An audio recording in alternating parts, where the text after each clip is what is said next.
के स्टूडेंट ध्यान दें, आज के इस वीडियो में मैं आपको वार्षिक परीक्षा के लिए विज्ञान का पेपर बताने वाली हूं। तो देखिए अच्छे से कंप्लीट करिएगा। हिंदी और इंग्लिश दोनों ही प्रकार के माध्यमों में आपके लिए लेकर आई हूं। तो देखिए पहला प्रश्न होगा आपका। तो देखिए पहला प्रश्न है, सही विकल्प चुनिए। तो द्रव धातु का नाम है तो पारा। जी का सर्वाधिक मान होता है तो ध्रुवों पर। शुष्क बर्फ क्या है तो ठोस कार्बन डाइऑक्साइड है। कार्बन का परमाणु द्रव्यमान होता है तो 12। परमाणु के नाभिक की खोज किसने की थी तो रदरफोर्ड ने की थी। तो देखिए शक्ति का एसआई मात्रक है तो वाट है। तो देखिए इस तरीके से आपका पहला प्रश्न आंसर सहित कंप्लीट हुआ। ये रहा आपका इंग्लिश मीडियम वालों के लिए। तो अच्छे से स्क्रीनशॉट के माध्यम से इन्हें भी आप कंप्लीट करिएगा। देखिए अच्छे से कंप्लीट करिएगा। दूसरा प्रश्न है आपका, रिक्त स्थानों की पूर्ति कीजिए। तो लाइसोसोम्स को आत्मघाती वाली थैली भी कहते हैं। परमाणु के नाभिक में उदासीन कण न्यूट्रॉन होता है। पादप कोशिका में हरित लवक पाया जाता है। धातुएं ताप एवं विद्युत की सुचालक होती हैं। और निलंबन कणों का व्यास 10⁻⁻5 मीटर होता है।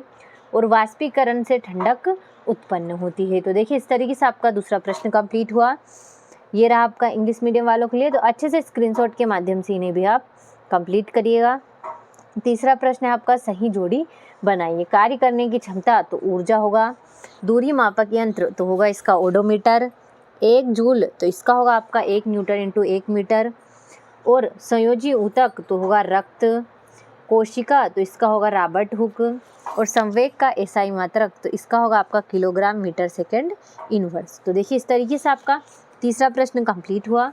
अच्छे से कंप्लीट करिएगा। अगला प्रश्न है आपका।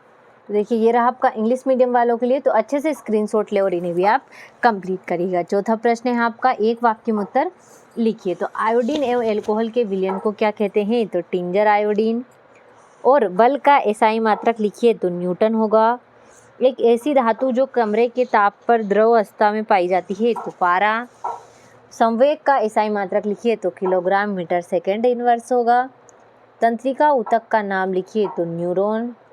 हृदय की पेशियाँ किस प्रकार की पेशियाँ हैं तो अनैच्छिक पेशियाँ हैं। तो देखिए इस तरीके से आपका चौथा प्रश्न भी कंप्लीट हुआ। अच्छे से कंप्लीट करिएगा। ये रहा आपका इंग्लिश मीडियम वालों के लिए। पांचवा प्रश्न है आपका, सत्य सत्य लिखिए। हृदय पेशियाँ ऐच्छिक होती हैं तो असत्य होगा। कंपोस्ट में कार्बनिक पदार्थ एवं पोषक तत्व बहुत अधिक मात्रा में पाए जाते हैं तो सत्य है। सर जे थॉमसन ने एनोड किरणों की खोज की तो असत्य होगा। पौधों को पोषक पदार्थ हवा, पानी तथा मिट्टी से प्राप्त होते हैं तो सत्य है। हृदय पेशी कंकाल से जुड़ी होती है तो असत्य होगा। और विभोज्योतक पौधों के वृद्धि वाले क्षेत्रों में पाए जाते हैं तो ये आपका सत्य होगा। तो देखिए इस तरीके से आपका पांचवा प्रश्न सत्य सत्य भी कंप्लीट हुआ। अगला प्रश्न है आपका। देखिए ये रहा आपका इंग्लिश मीडियम वालों के लिए। तो अच्छे से स्क्रीनशॉट के माध्यम से कंप्लीट करिएगा। ये रहा आपका छठा प्रश्न, सातवां हो गया। अच्छे से इन प्रश्नों का स्क्रीनशॉट लेकर इन्हें कंप्लीट करिएगा।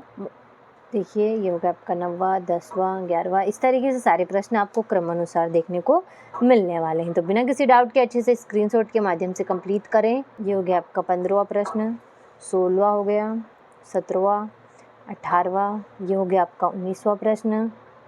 ये हो गया आपका 20वां प्रश्न, 21वां हो गया, 22वां हो गया और ये हो गया आपका 23वां प्रश्न। तो देखिए इस तरीके से आपको कुल 23 प्रश्न देखने को मिलने वाले हैं। तो अच्छे से स्क्रीनशॉट के माध्यम से इन प्रश्नों को कंप्लीट करिएगा।